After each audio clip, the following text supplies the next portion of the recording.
찬양해. 다 와서 찬양해. 찬양해.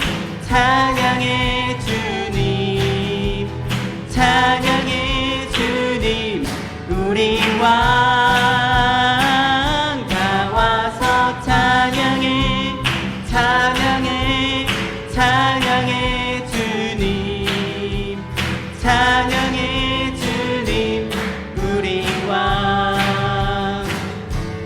기뻐하며 함께 노래 부르리.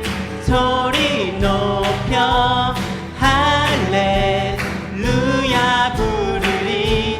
주님 앞에 나와 찬양 드리며 우리 주님과 함께 기뻐하리라.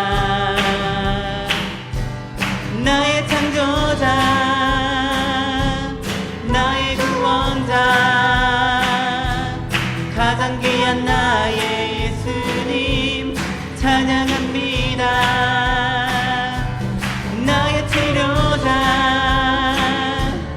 나의 선한 목자 되신 주 예수 나의 주 찬양하리. 다시 기뻐하며 기뻐하며 함께 노래 부르리. 소리 높여 할렐루야 부르리. 주님 앞에 나와 찬양 드리며 우리 주님과 함께 기뻐하리라. 나의 창조자,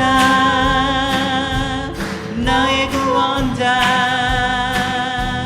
가장 귀한 나의 예수님 찬양합니다. 나의 치료자,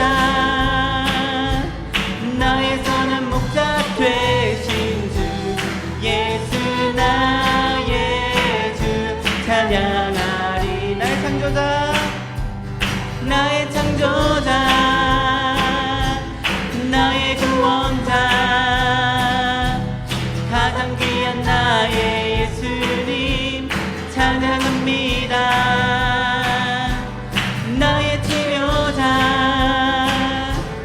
나의 선한 목자 되신 주 예수 나의 주 찬양하리. 예수 나의 주 찬양하리. 한 번 더. 예수 나의 주 찬양하리.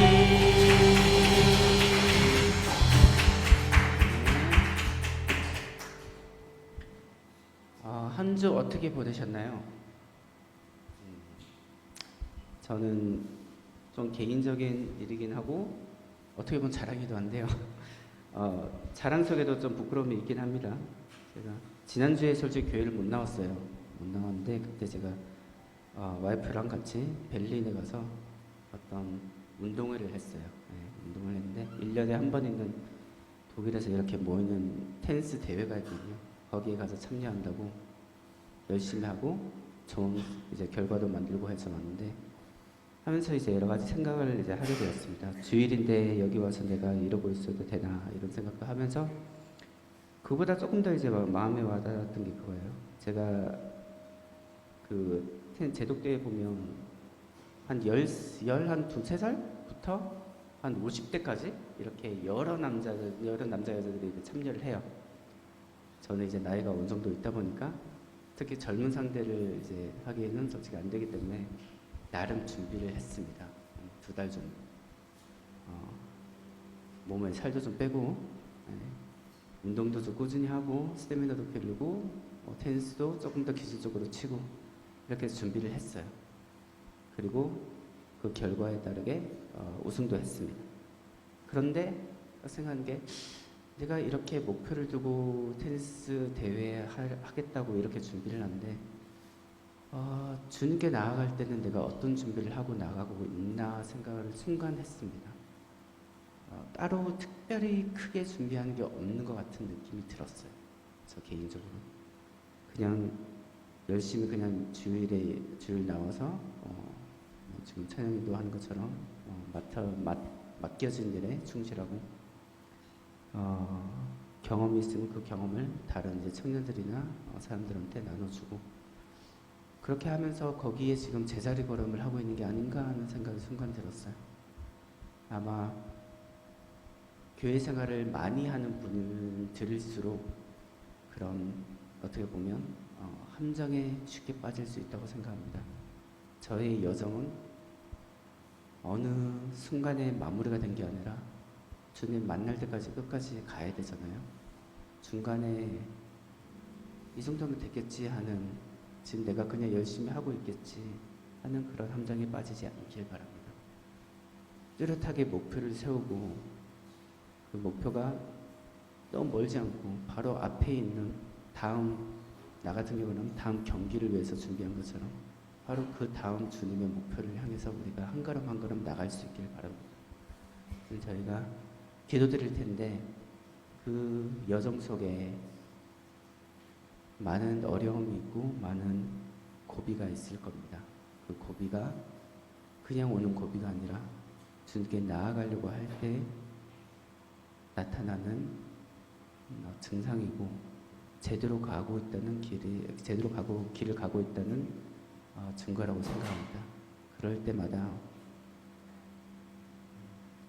우리가 다른 무엇이 아니라 주님을 붙잡고 주님께 저 여기 있으니 저의 손을 붙잡고 이끌어 주세요 하고 기도할 수 있도록 그런 마음이 될 수 있도록 저희를 준비하는 시간을 갖도록 하겠습니다. 부탁 기도드리겠습니다.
모두 다 함께 기도하는 마음으로 찬양 드리겠습니다.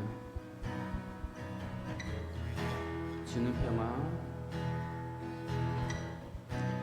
주는 평화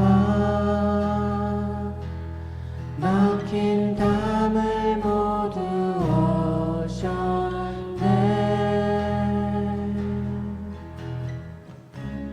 주는 평화 우리의 평화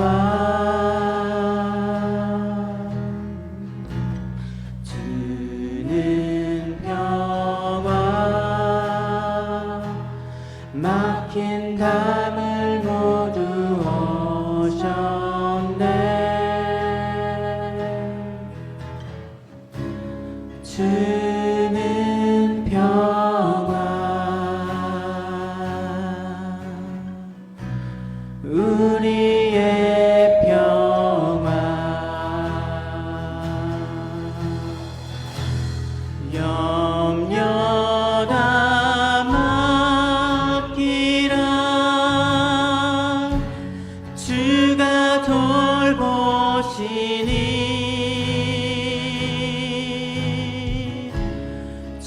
주는 평화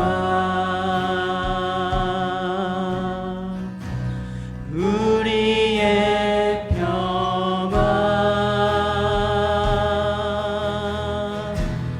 염려 다 맡기라 주가 돌보시니 주는 평화 우리의 평화. 다시 처음부터 부르겠습니다. 주는 평화. 주는 평화 막힌 담을 모두 어셨네. 주는 평화 우리의 평화 주는 평화 막힌 담을 모두 어셨네.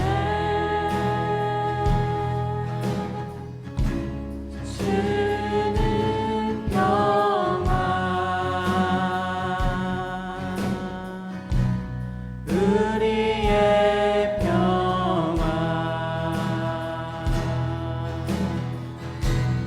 염려 다 맡기라 주가 돌보시니 주는 평화 우리의 평화 염려 다 맡기라 주가 돌보시니 주는 평화 우리의 평화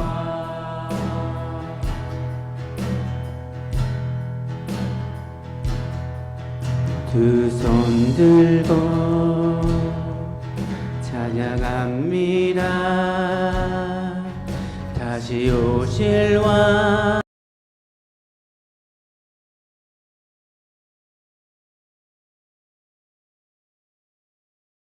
다시 오실 왕 여호와께 오직 주만이 나를 다스리네.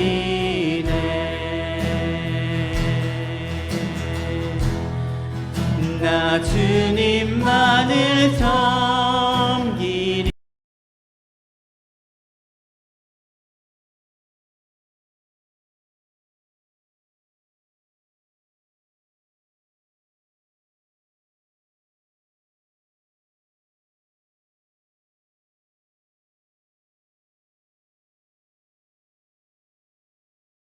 나 주님만을 섬기리. 나 주님만을 섬기리. 헛된 마음 버리고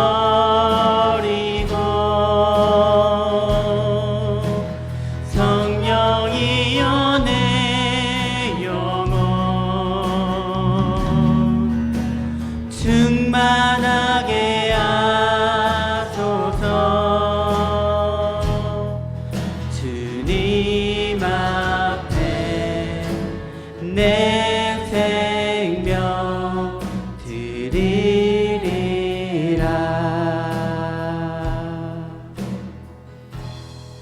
주님 앞에 내 생명 드리리라. 아멘. 모두 다 함께 예불려서 기도했습니다.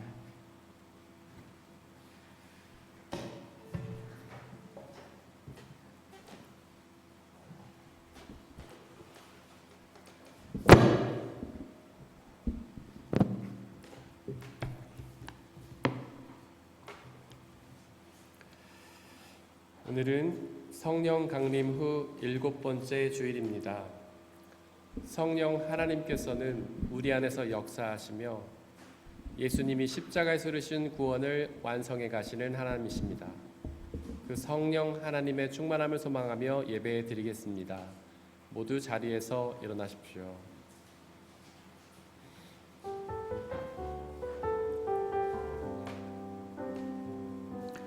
호흡 있는 자 모두 주를 찬양하고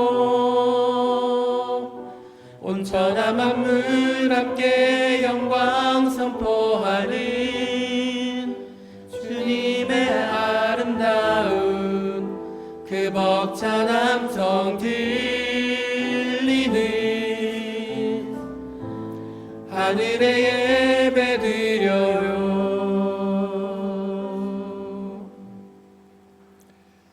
우리의 기도를 들으시는 주님, 육신을 가진 사람이면 누구나 주님 앞에 나옵니다. 저마다 지은 죄 감당하기 어려울 때에 오직 주님만이 그 죄를 용서해 주십니다. 주님께서 택하시고 가까이 오게 하시어 주님의 뜰에 머물게 하신 그 사람은 복이 있는 사람입니다. 그러므로 우리는 주님의 집, 주님의 거룩한 성전에서 온갖 좋은 복으로 만족하겠습니다. 하나님은 영이시니 예배하는 자가 영과 진리로 예배할지니라. 아멘. 이 시간 우리의 죄를 고백하며 회개의 기도를 드리겠습니다. 우리가 죄가 없다고 하는 것은 자신을 속이는 것이요 예수 그리스도의 진리가 우리 안에 있지 않기 때문입니다. 그러나 우리가 죄를 고백하면 신실하시고 의로우신 하나님께서 그 모든 죄를 용서하시고 깨끗게 해 주십니다. 이 시간 우리의 죄를 고백하고 회개합시다. 하나님을 믿지 않았던 불신앙의 죄, 하나님이 아닌 다른 것을 더욱 사랑했던 우상 숭배의 죄, 하나님이 아닌 자기 자신에게 집중했던 교만의 죄, 하나님 말씀에 대한 불순종과 태만의 죄를 회개합시다. 키리에 엘레이손, 키리에 엘레이손, 주여 우리에게 자비를 베푸소서. 잠시 침묵 가운데에서 자신의 죄를 고백하며 회개의 기도를 드리겠습니다.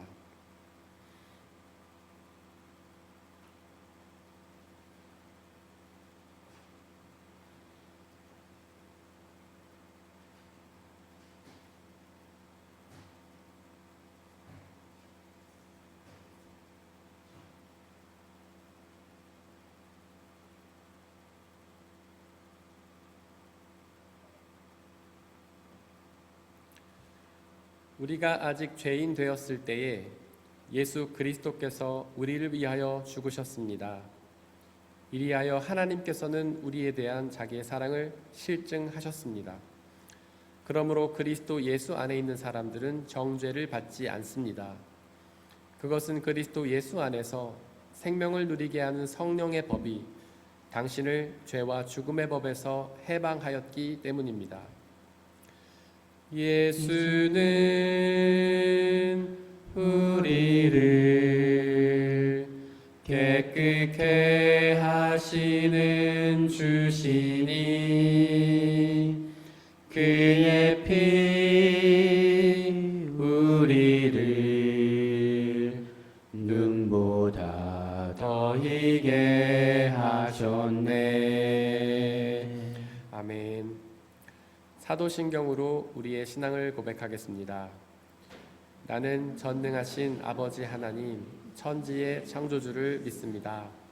나는 그의 유일하신 아들, 우리 주 예수 그리스도를 믿습니다.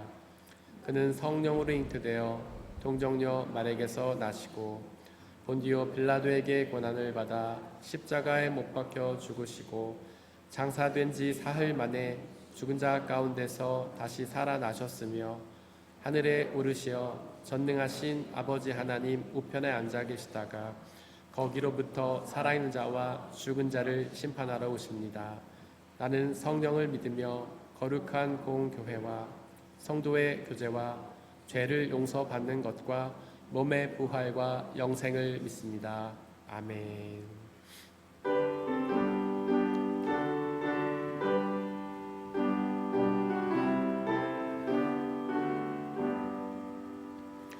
주 없이 살 수 없네 죄인의 구주여 그 귀한 보배 피로 날 구속하소서 구주의 사랑으로 흘리신 보혈이 내 소망 나의 위로 내 영광 됩니다. 주 없이 살 수 없네 나 혼자 못 서리 힘없고 부족하며 지혜도 없도다.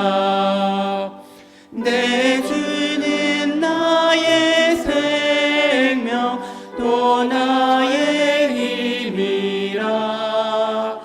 주님을 의지하여 지혜를 얻으리. 주 없이 살 수 없네 내 주는 아신다. 내 영의 깊은 간구 마음의 소원을 주밖에 나의 마음 네 알아주리요.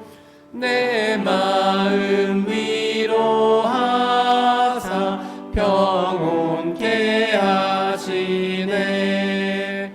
주 없이 살 수 없네 세월이 흐르고 이 깊은 고독 속에 내 생명 끝나도 사나운 풍랑일 때 날 지켜주시니 내 곁에 계신 주님 늘 힘이 됩니다.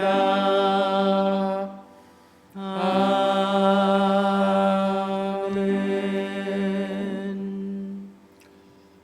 우리 주 예수 그리스도의 은혜와 평화가 함께 예배를 드리는 모든 형제와 자매들에게 함께 하시기를 바랍니다. 아멘.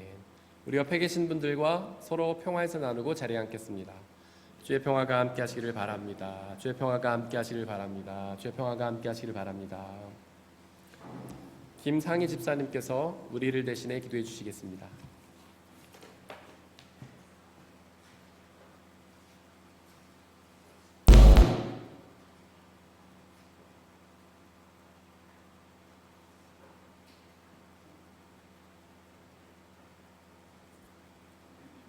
믿는 자들을 하나님의 은혜로 부르셔서 거룩한 하나님의 나라를 이루어 가도록 소명 주시고 한결같은 사랑으로 저희 곁을 지켜주시고 예배할 수 있도록 은혜 주셔서 감사드립니다. 지난 한 주간 동안 무거운 짐을 내려놓고 주님이 주신 구원과 힘을 누릴 수 있게 해주셔서 감사드립니다. 그러나 하나님 앞에 말씀 주신 대로 살지 못하였음을 회개합니다. 저희들을 용서해 주세요. 예배를 통해 제 생각보다 크신 주님을 만나게 하시고 알 수 없는 미래를 주님께 온전히 맡기며 나아가게 하옵소서. 기도하며 준비하신 목사님 말씀을 통해 귀를 열어주시고 눈에 보이는 것처럼 믿게 하시고 우리들 마음속에 거하셔서 깨닫고 돌이키는 역사를 허락해 주세요. 저희 교회가 나의 작은 생각보다도 하나가 되는 것이 소중함을 아는 교회 공동체가 되게 하옵시고 자신에게 유리한 것이 마치 하나님의 뜻인 것처럼 여기는 실수를 범하지 않게 지혜를 주시옵소서. 알아주는 이 없어도 낙심하고 좌절하지 않게 이 땅에서의 수고와 헌신이 하나님 나라에서 더욱 빛나게 하옵소서. 우리가 말씀대로 살아갈 때 하나님께서 온전히 영광 받으시는 줄 믿습니다. 영원토록 살아계시고 항상 우리와 함께 하시는 예수님 이름으로 기도드립니다. 아멘.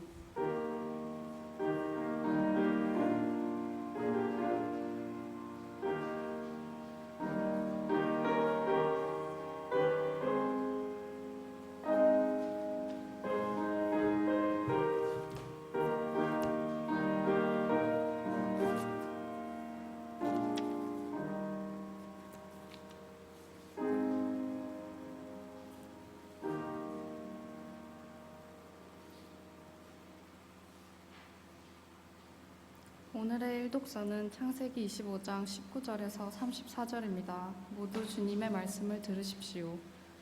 다음은 아브라함의 아들 이삭의 족보이다.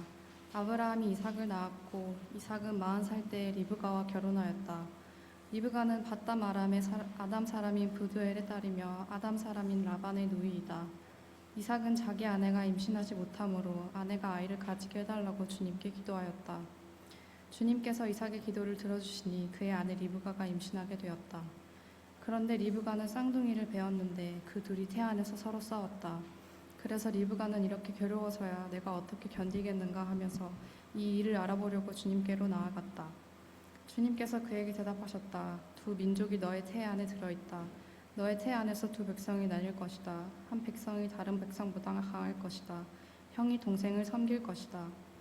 달이 차서 몸을 풀 때가 되었다. 태 안에는 쌍둥이가 들어있었다. 먼저 나온 아이는 살결이 붉은 데다가 온몸이 털투성이어서 이름을 에서라고 하였다. 이어서 동생이 나오는데 그의 손이 에서의 발 뒤꿈치를 잡고 있어서 이름을 야곱이라고 하였다.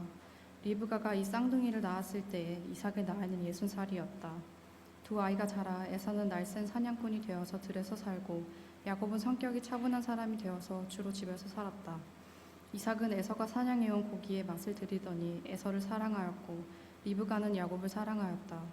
한 번은 야곱이 죽을 끓이고 있는데 에서가 허기진 채 들에서 돌아와서 야곱에게 말하였다. 그 붉은 죽을 좀 빨리 먹자. 배가 고파 죽겠다.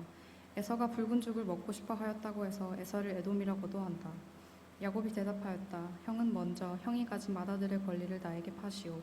에서가 말하였다. 이것 봐라. 나는 지금 죽을 지경이다. 지금 나에게 맏아들의 권리가 뭐 그리 대단한 거냐. 야곱이 말하였다. 나에게 맹세부터 하시오. 그러자 에서가 야곱에게 맏아들의 권리를 판다고 맹세하였다. 야곱이 빵과 팥죽 얼마를 에서에게 주니 에서가 먹고 마시고 일어나서 나갔다. 에서는 이와 같이 맏아들의 권리를 가볍게 여겼다. 이것은 거룩하신 하나님의 말씀입니다.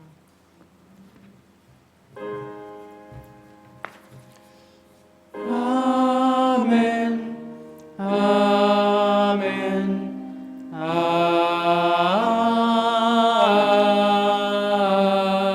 아멘.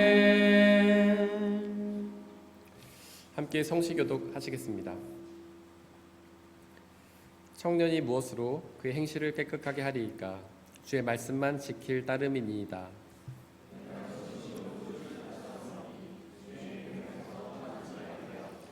내가 주께 범죄하지 아니하려 하여 주의 말씀을 내 마음에 두었나이다.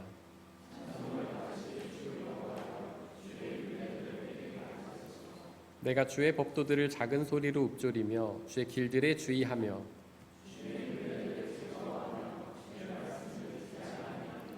주의 법이 나의 즐거움이 되지 아니하였다면 내가 내 고난 중에 멸망당하였으리다.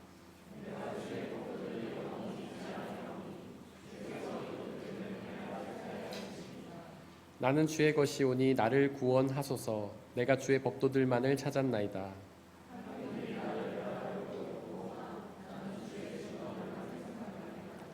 내가 보니 모든 완전한 것이 다 끝이 있어도 주의 계명들은 심히 넓으니이다. 내가 주의 법을 어찌 그리 사랑하는지요. 내가 그것을 종일 작은 소리로 읊조리나이다. 아멘.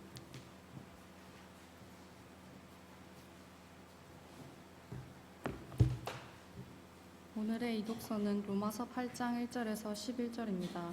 모두 주님의 말씀을 들으십시오. 그러므로 그리스도 예수 안에 있는 사람들은 정죄를 받지 않습니다. 그것은 그리스도 예수 안에서 생명을 누리게 하는 성령의 법이 당신을 죄와 죽음의 법에서 해방하여 주었기 때문입니다. 육신으로 말미암아 율법이 미약해져서 해낼 수 없었던 그 일을 하나님께서 해결하셨습니다. 곧 하나님께서는 자기의 아들을 죄된 육신을 지닌 모습으로 보내셔서 죄를 없애시려고 그 육신에다 죄의 선고를 내리셨습니다. 그것은 육신을 따라 살지 않고 성령을 따라 사는 우리가 율법이 요구하는 바를 이루게 하시려는 것입니다. 육신을 따라 사는 사람은 육신에 속한 것을 생각하나 성령을 따라 사는 사람은 성령에 속한 것을 생각합니다. 육신에 속한 생각은 죽음입니다.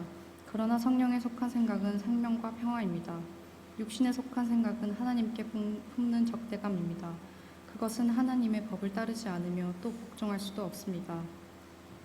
육신의 메인 사람은 하나님을 기쁘게 해드릴 수 없습니다.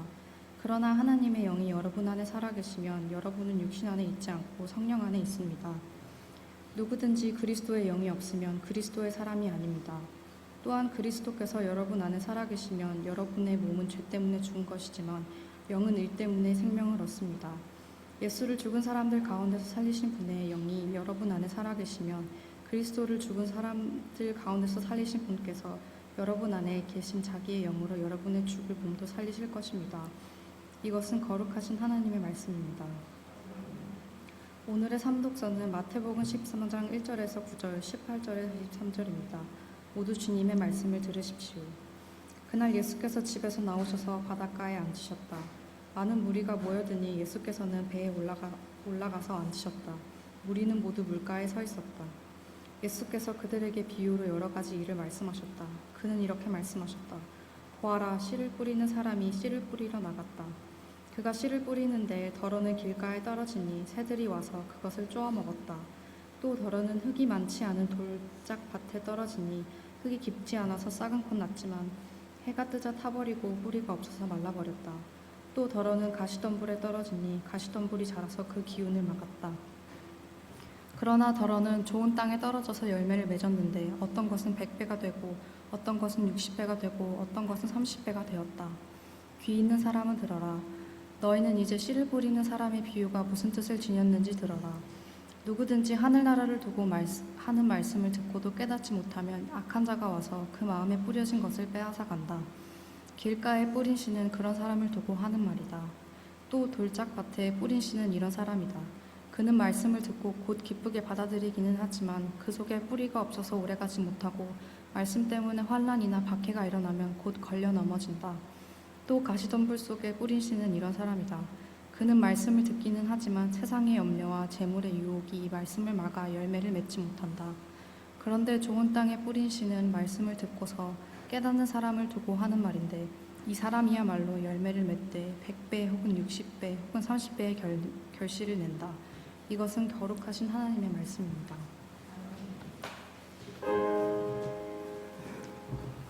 아멘. 아멘. 아멘.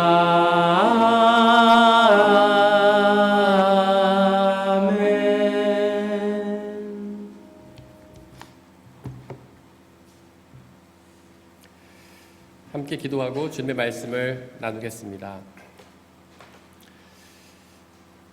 사랑과 은혜의 하나님, 날마다 우리를 사랑하시어 우리를 위해 놀라는 일을 이루시는 줄을 믿습니다. 또한 하나님 우리를 사랑하시어 그 사랑의 고백들을 이 귀한 말씀 가운데 담으셨음을 고백합니다. 하나님 우리를 사랑하시어 온 우주 만물을 창조하시고 우리의 발걸음을 인도하시며 우리가 만나는 모든 일 가운데 역사하심을 고백합니다. 이 시간 그 사랑의 말씀들을 우리에게 말씀하여 주옵소서. 우리가 험한 세상을 열심으로 살아가면서 우리의 눈과 귀가 어두워지고 우리의 마음이 굳어졌지만 이 시간 진리의 영이신 성령 하나님 우리와 함께 계셔 주시고 우리의 눈과 귀를 열어 주님의 말씀을 듣고 보게 하시며 그 말씀이 우리 마음밭에 심어져 놀라운 구원의 열매, 기쁨의 열매 맺는 역사 허락하여 주옵소서. 이 시간 우리를 방해한 모든 사단 마귀들을 물리쳐 주시고 오직 성령 하나님만 이 시간 장악하여 우리에게 귀한 말씀이 선포되는 놀라운 은혜의 시간으로 인도하여 주옵소서. 우리 주 예수 그리스도의 이름으로 기도드렸습니다. 아멘. 우리 아버지 하나님과 예수 그리스도께서 주시는 은혜와 평화가 여러분들에게 있기를 바랍니다.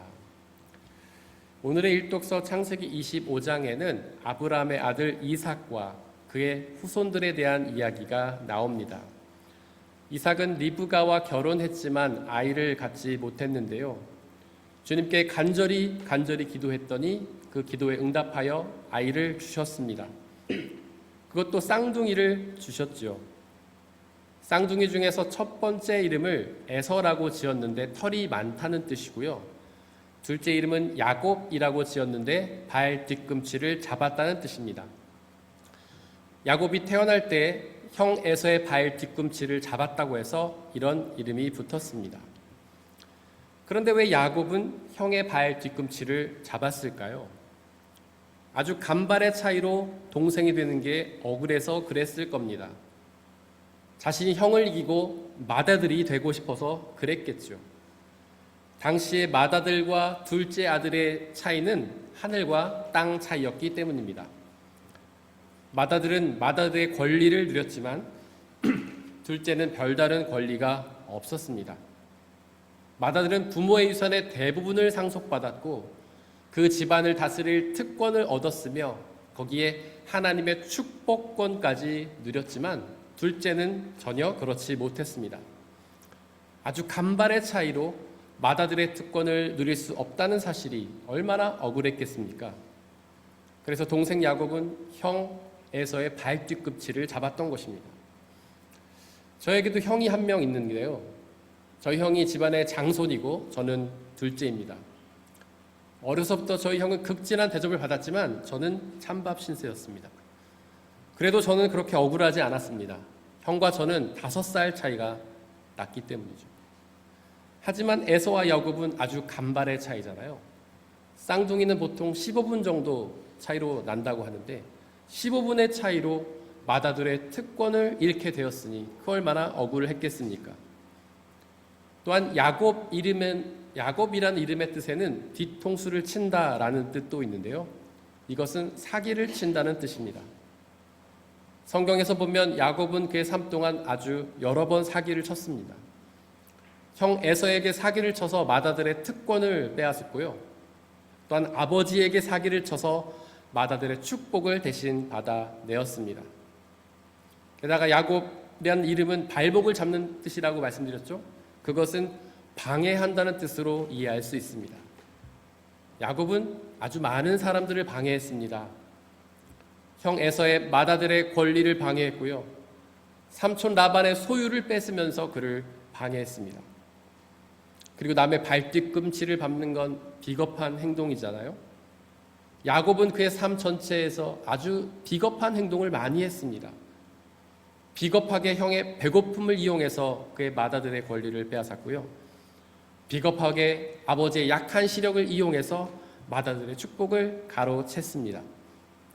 비겁하게 어머니의 모성애를 이용해서 어머니를 자기의 편으로 만들었죠.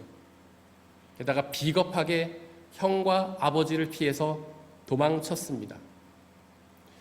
그런데 일독서 27절에는 이런 야곱의 모습과는 좀 다른 성격을 평가하는 단어가 나오는데 성경은 야곱을 차분했다라고 묘사합니다. 그가 그동안 했던 그런 모습과는 좀 차이가 나는 평가죠. 이 차분했다라는 말은 히브리어로 탐이라는 단어인데요. 아주 조용하고 내성적이라는 뜻입니다. 요즘 유행하는 인지심리학 용어로 말하자면 내향인이었습니다. 이런 성격 때문에 야곱은 주로 집 안에서만 머무는 집돌이였는데요. 사실 요즘에는 집돌이를 나쁘게 보지 않잖아요. 그냥 그 사람의 성격으로 삶의 스타일로 보지 않습니까? 하지만 당시에는 그렇지 않았습니다. 당시 집돌이는 비난과 책망과 조롱의 대상이었습니다. 그때 남자들은 집에만 있으면 안 됐습니다. 집 밖으로 나가서 무슨 일이라도 해서 가족들을 먹여 살려야 했습니다.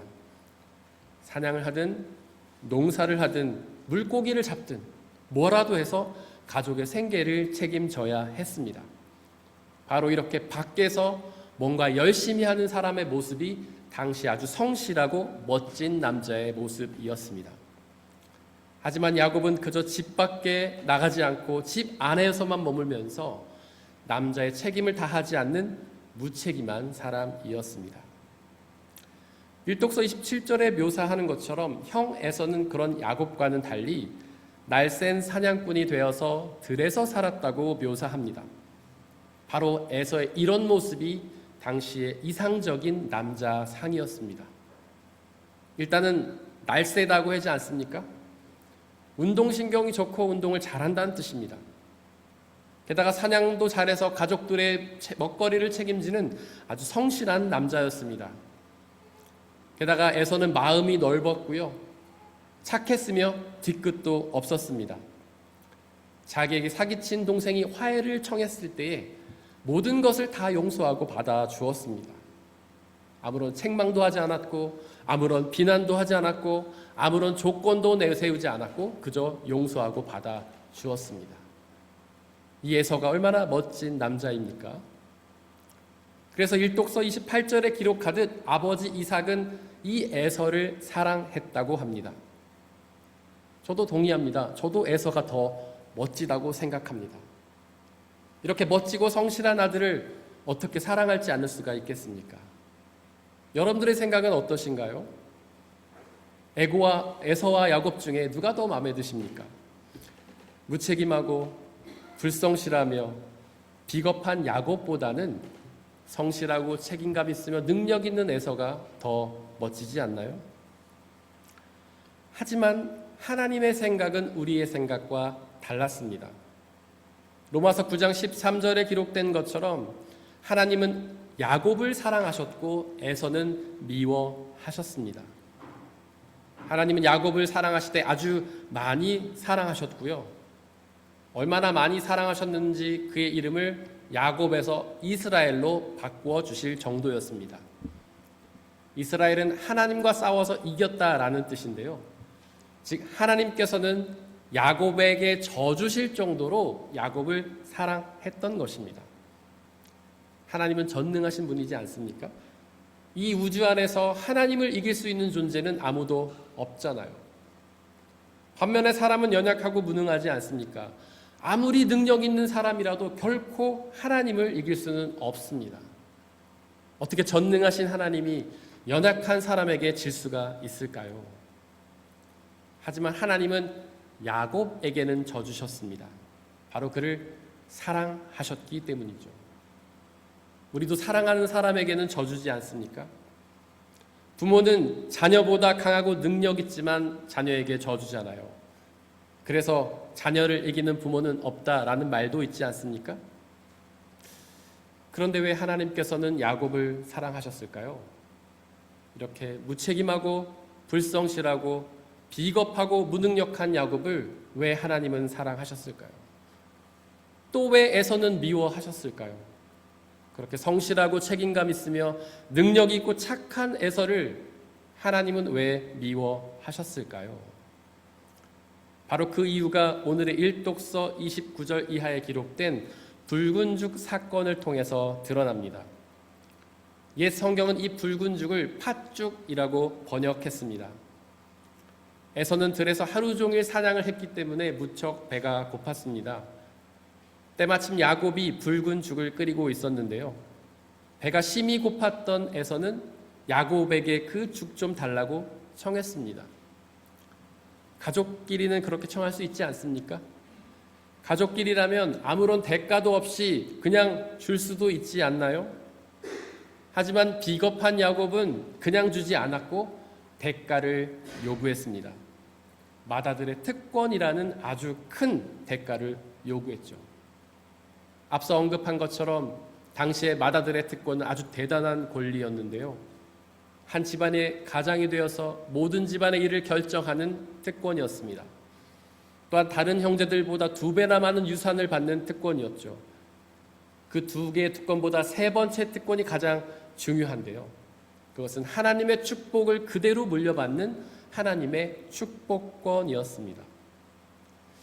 야곱은 이 3가지 특권 중에서 어떤 특권을 가장 탐냈을까요? 집안의 모든 일들을 결정하는 그 특권을 탐냈을까요? 그건 아닐 것 같습니다.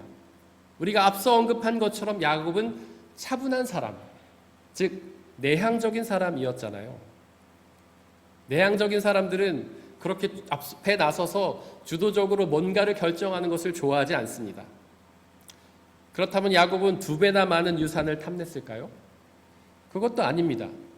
그는 삼촌에게서 받은 그 모든 재산을 에서에게 다 줄 만큼 재물 욕심이 없었습니다. 그렇다면 야곱은 왜 맏아들의 특권을 탐냈을까요? 바로 3번째 특권, 하나님의 축복권 때문이었습니다. 야곱은 그 어떤 특권보다도 하나님의 축복권을 간절히 바랬던 것이죠. 그 이유는 야곱이 이 세상 그 어떤 존재보다도 가정의 대소사를 결정하는 것보다도 그 소유를 많이 얻는 것보다도 하나님을 더욱 사랑했기 때문입니다. 그렇게 하나님을 그 무엇보다 사랑하던 야곱을 하나님도 사랑하셨던 것입니다. 또 차분하다라고 번역된 히브리어 탐에는 의롭다, 완전하다라는 뜻도 있는데요. 즉 하나님께서는 야곱을 죄가 없는 완전한 의인으로 여기셨던 것입니다. 이 말씀에 동의가 되십니까? 우리가 이미 살펴본 것처럼 야곱은 불성실하고 부정직하며 비겁했잖아요. 이런 야곱을 왜 하나님께서는 완전한 의인이라고 평가하신 걸까요? 물론 그가 죄를 짓지 않았기 때문은 아닙니다. 성경은 이 세상 모든 사람들이 다 죄인이라고 선포하기 때문이죠. 우리 모두가 단 한 명도 빠짐없이 죄를 짓기 때문입니다. 또한 성경은 이미 야곱의 죄를 여러 번 언급했기 때문입니다. 그런데 왜 하나님께서는 야곱을 완전한 의인이라 여기셨던 걸까요? 그 이유는 하나님께서 그의 모든 죄를 용서하셨기 때문입니다. 다른 것보다도 하나님을 가장 사랑하는 야곱의 죄를 하나님께서 용서하셨기 때문이죠. 잠언 8장 17절은 이렇게 선포합니다. 나는 나를 사랑하는 사람을 사랑하며 나를 간절히 찾는 사람을 만나준다. 이처럼 하나님께서는 자신을 사랑하는 사람을 하나님도 사랑하십니다. 사무엘서 16장 7절에 기록된 것처럼 하나님은 우리의 겉모습을 보지 않으시고 우리의 중심을 보십니다. 여기서 중심은 우리의 마음과 생각을 뜻합니다. 다른 말로 하면 영이지요. 야곱은 그의 중심을, 즉 그의 마음과 생각을, 그의 영을 오직 하나님을 향한 사랑으로 가득 채웠던 것입니다. 하나님은 바로 그의 사랑을 보시고 그의 부족함에도 불구하고 그를 사랑하셨던 것이죠. 비록 그의 겉모습이 불성실하고 무책임하며 비겁했지만 그의 중심이 하나님을 사랑했기에 하나님도 그를 사랑하셨습니다.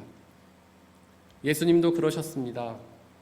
예수님도 겉모습이 화려했던 바리새인이 아니라 겉모습은 부족했지만 하나님을 사랑했던 죄인들과 세리를 사랑하셨습니다. 혹시 여러분들의 겉모습이 야곱처럼 부족하십니까? 혹시 여러분들이 야곱처럼 불성실하거나 무책임하거나 부정직하거나 비겁하시나요? 그래도 괜찮습니다. 여러분들의 중심에, 여러분들의 마음과 생각에 하나님을 향한 사랑으로 가득 찬다면 하나님께서도 여러분들을 사랑하십니다. 물론 오해는 하지 마십시오. 그렇다고 해서 아무렇게나 막 살아도 된다는 뜻은 아닙니다. 물론 우리는 성실하고 책임감 있으며 착하게 살려고 노력은 해야 합니다. 그렇게 노력함에도 불구하고 부족해도 괜찮다는 뜻입니다. 우리의 마음에, 우리의 중심에 하나님을 향한 사랑으로 가득 채운다면 하나님이 우리를 사랑하십니다. 그런데 왜 하나님께서는 에서는 미워하셨을까요? 에서처럼 성실하고 정직하며 자비로운 에서를 왜 하나님은 미워하셨을까요? 그 이유가 일독서 32절에 나오는데요. 거기서 에서는 지금 나에게 맏아들의 권리가 뭐 그리 대단한 거냐라고 말하면서 그 맏아들의 특권을 붉은 죽 한 그릇에 팔아버렸기 때문입니다. 즉 에서가 맏아들의 권리를 붉은 죽보다도 못하게 여겼기 때문입니다. 즉 에서가 하나님의 축복권을 먹고 사는 문제보다도 경히 여겼기 때문이죠. 즉 에서가 하나님을 사랑하지 않았기 때문입니다. 이렇게 하나님을 사랑하지 않는 에서를 하나님께서도 미워하셨습니다. 물론 우리가 살아가기 위해서는 붉은 죽이 필요합니다. 그것을 위해서 우리는 성실과 책임을 다해야 하죠. 하지만 그것보다도 하나님이 더 중요합니다. 하나님께서는 우리의 먹고 사는 문제보다 더 중요한 우리의 구원의 문제를 책임지시기 때문이죠. 또한 예수님께서는 무엇을 먹을까 마실까를 염려하지 말고 먼저 하나님의 나라와 그분의 뜻을 구하라. 그리하면 그 모든 것을 너희에게 더하시겠다고 약속하셨잖아요. 하나님을 향한 사랑을 우리의 중심에 가득 채우면 우리의 먹거리도 책임져 주신다는 약속입니다. 바로 광야 이스라엘의 그 증거죠. 그들은 광야에서 아무 일도 하지 않았지만 하나님께서 그들을 먹이시지 않았습니까? 우리 사랑하는 성도 여러분들, 야곱처럼 차분한 사람이 되시길 바랍니다. 비록 겉모습은 연약하고 부족하지만 마음의 중심에 하나님을 향한 사랑으로 가득 채우십시오. 그럼 하나님께서도 여러분들을 사랑하시어 여러분들의 구원의 은혜를 주시고 여러분들의 필요를 채워주실 것입니다. 사람의 헤아림을 뛰어넘는 하나님의 평화가 여러분들의 마음과 생각을 그리스도 예수 안에서 지켜주시기를 원합니다. 이 시간 오늘 선포된 말씀을 돌이켜보면서 그 말씀을 가슴에 새기고 온전히 믿고 의지하게 해달라고 잠시 묵상 가운데에서 기도하겠습니다.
함께 찬양하겠습니다. 무엇과도 주님을 바꾸지 않으리. 다른 어떤 은혜 구하지 않으리. 오직 주님만이 내 삶의 도움이시니 주의 얼굴 보기 원합니. 나 무엇과도 주님을 바꾸지 않으리. 나 무엇과도 주님을 바꾸지 않으리. 다른 어떤 은혜 구하지 않으리. 오직 주님만이 내 삶의 도움이시니 주의 얼굴 보기 원합니다. 주님 사랑해요.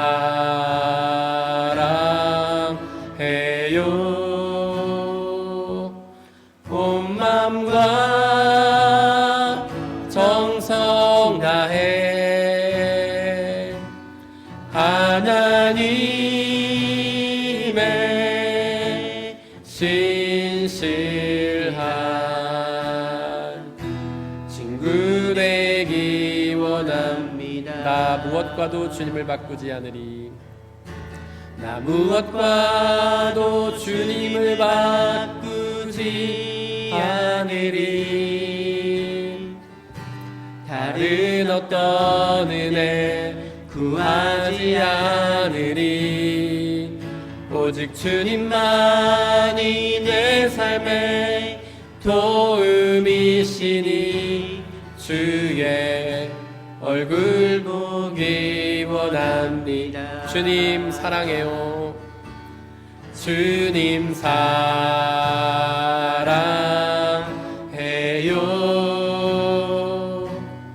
온 맘과 정성 다해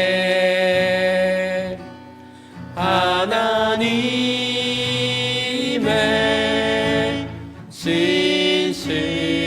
신실한 친구 되기 원합니다. 주님 사랑해요.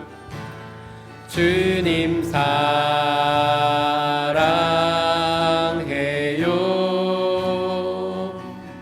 온 맘과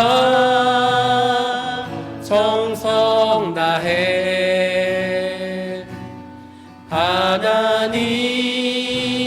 하나님의 신실한 친구 되기 원합니다.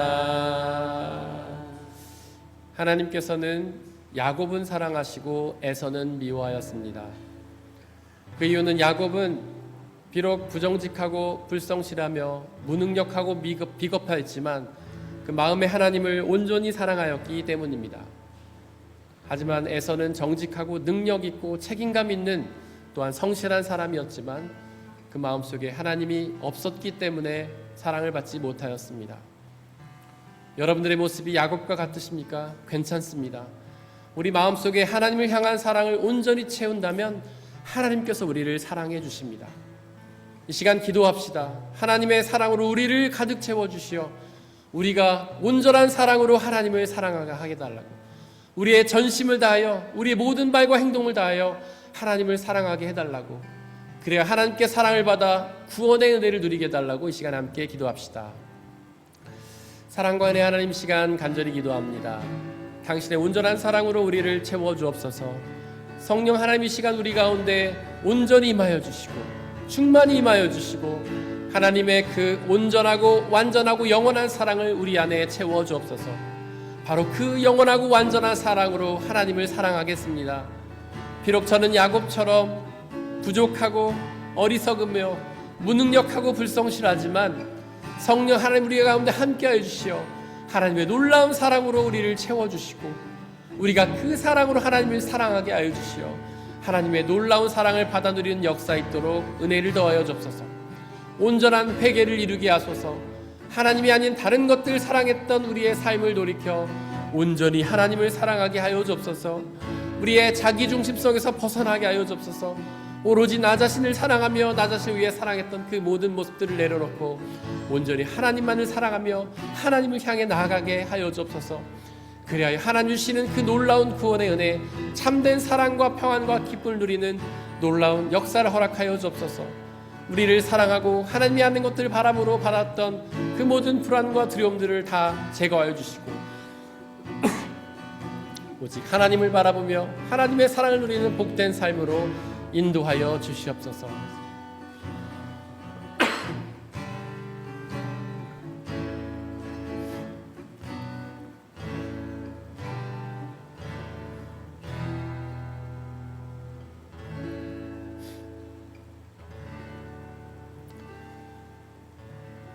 이 모든 말씀 우리 주 예수 그리스도의 이름으로 기도드렸습니다. 아멘. 주님이 가르치신 기도로 함께 기도하겠습니다.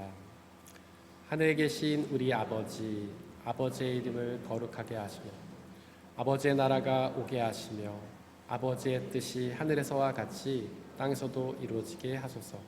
오늘 우리에게 일용할 양식을 주시고 우리가 우리에게 잘못한 사람을 용서하여 준 것 같이 우리 죄를 용서하여 주시고 우리를 시험에 빠지지 않게 하시고 악에서 구하소서.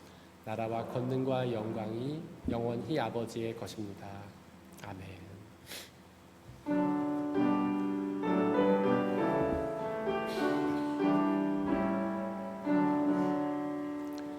오 하나님 우리의 창조주시니 내 주님께 귀한 것 드립니다. 내 주께만 엎드려 경배드리며 내 주의 이름도 나라 백성들의 기쁨의 잔치입니다.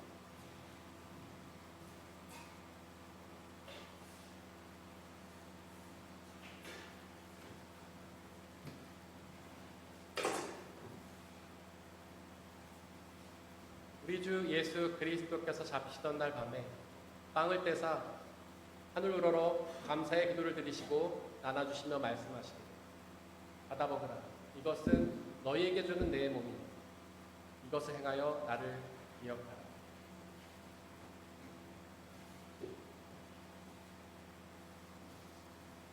또한 예수께서는 잔을 가지사 하늘 우러러 감사를 드리신 후에 나눠주시며 말씀하시되 받아 마시라. 이것은 너희의 죄를 사하기 위하여 흘리는 나의 피, 곧 언약의 피. 이것을 행하여 나를 기억하라.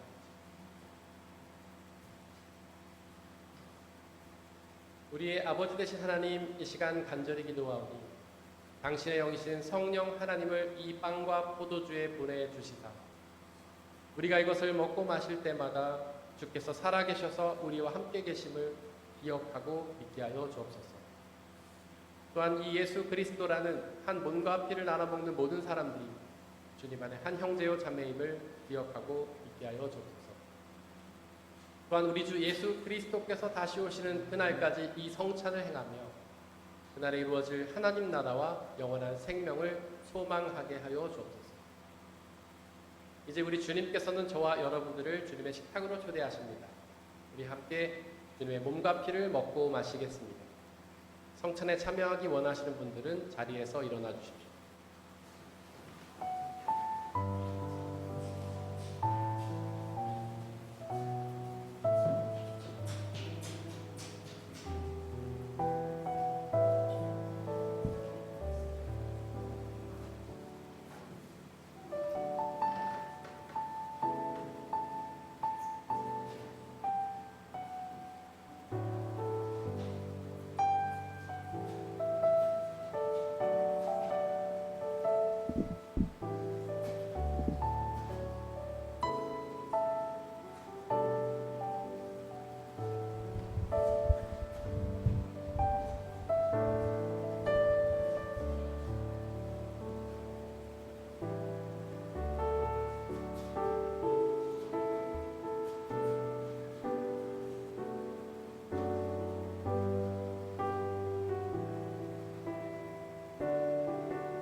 함께 중보의 기도를 드리겠습니다. 지금은 모든 세상의 권력들로 인해 고통당하는 가난하고 약하고 무능력하고 부족한 사람들을 위해서 중보해 주십시오. 그들 모두가 지금은 비록 고통 속에 있지만 하나님의 은혜를 사모하며 주님이 주시는 평안과 기쁨을 누리는 삶이 속히 이루어지도록 세상의 모든 억눌린 자들이 자유를 얻고 해방을 얻고 평화를 누릴 수 있도록 기도해 주십시오. 더 이상 전쟁이 사라지고 억압이 사라지고 다툼이 사라지는 놀라운 평화가 임하도록 기도해 주십시오. 함께 중보의 기도를 드리겠습니다.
사랑과 은혜의 하나님, 저희가 야곱과 같음을 고백합니다.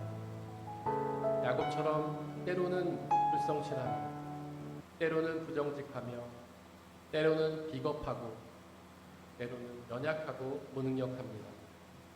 하지만 하나님, 우리가 온전히 하나님을 사랑하게 하여 주옵소서. 당신의 영이신 성령 하나님, 우리의 마음과 생각을 장악하여 주시고 우리의 중심에 오로지 하나님만을 사랑하여 하나님께 사랑받게 하여 주옵소서. 그리하여 하나님의 나라에 들어가 하나님 주시는 영원한 생명과 사랑과 기쁨을 누리는 놀라운 역사 허락하여 주옵소서. 이 시간 드려진 물질을 놓고 기도합니다. 우리가 지금 누리고 있는 그 모든 것들이 나의 노력으로 얻어진 대가가 아니라 하나님이 거저 주시는 은혜의 선물임을 고백하며 그 중에 일부를 다시 주님께 되돌려드리는 이 모든 손길들을 축복하여 주옵소서. 그 삶 속에 늘 동행하여 주시며 가장 필요한 은혜들로 채워 주시옵소서. 이 물질이 오직 하나님을 위해 쓰이게 하시고 물질이 쓰여진 곳곳마다 하나님의 나라가 확장되고 믿는 사람들의 숫자가 더욱 많아지는 놀라운 역사 허락하여 주옵소서. 우리와 언제나 항상 함께 계시며 가장 필요한 은혜를 주시는 우리 주님께 감사드리며 이 모든 말씀 우리 주 예수 그리스도의 이름으로 기도드렸습니다. 아멘. 우리 예수님의 이름으로 예배에 참석하신 모든 분들을 진심으로 환영합니다. 우리 옆에 있는 분들 박수로 환영하겠습니다. 네, 오늘 또 귀한 분들이 교회 방문해 주셨는데요. 우리 서민경 집사님 친정 부모님께서 또 이렇게 독일에 방문해 주셨습니다. 또 함께 예배 드리셔서 너무 감사합니다. 진심으로 환영합니다.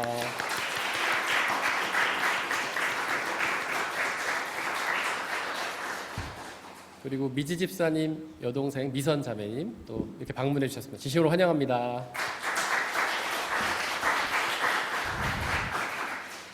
그리고 우리 선민경 집사님 친정 부모님은 오늘 지훈이와 함께 한국으로 가신다고 합니다. 잘 다녀오시길 바라고요.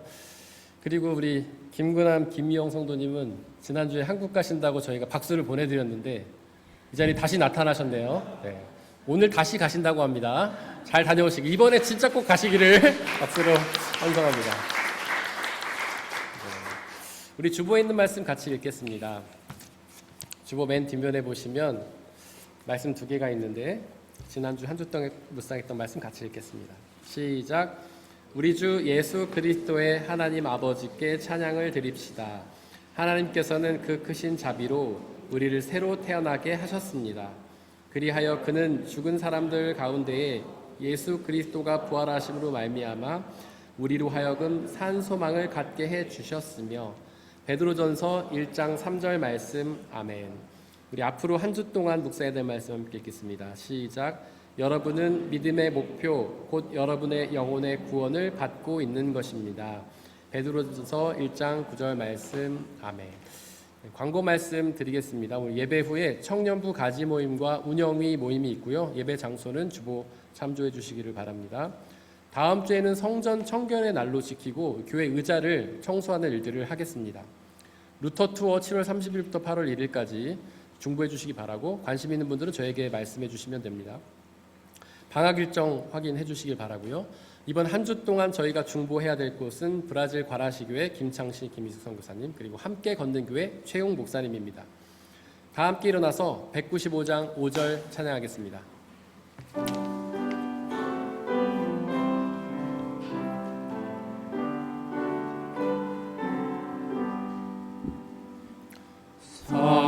성령이여 우리 겸손해져서 우리 주와 같이 되게 하소서.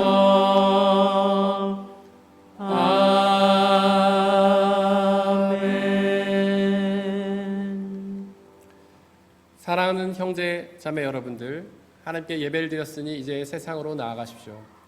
바로 그곳에서 여러분들의 중심에 하나님을 향한 사랑으로 가득 채우십시오. 비록 우리의 삶은 쉽지 않겠지만 우리와 항상 함께 하시는 성령님 의지하고 그분이 주시는 평안함과 자유함에 거하십시오.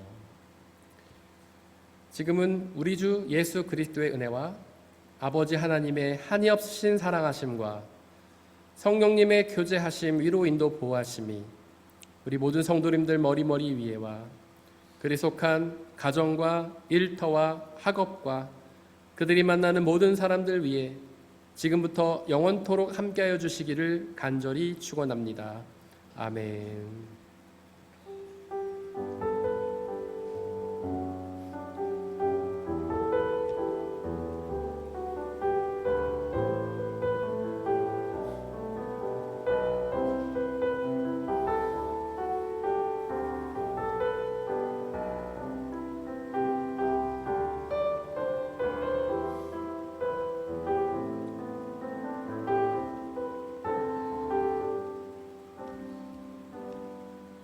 이곳에 임하신 하나님 나라, 가난한 하루로 바라보리라. 먼저 그 나라 그 뜻 구하며 나의 삶 드리리. 주님이 맡기신 하나님 나라, 믿음의 눈으로 바라보리라. 하늘의 뜻이 이 땅 가운데 완성될 그날까지 믿음 다하여 그 위에 서리라. 하나님의 나라는 무너지지 않으리. 믿음 다하여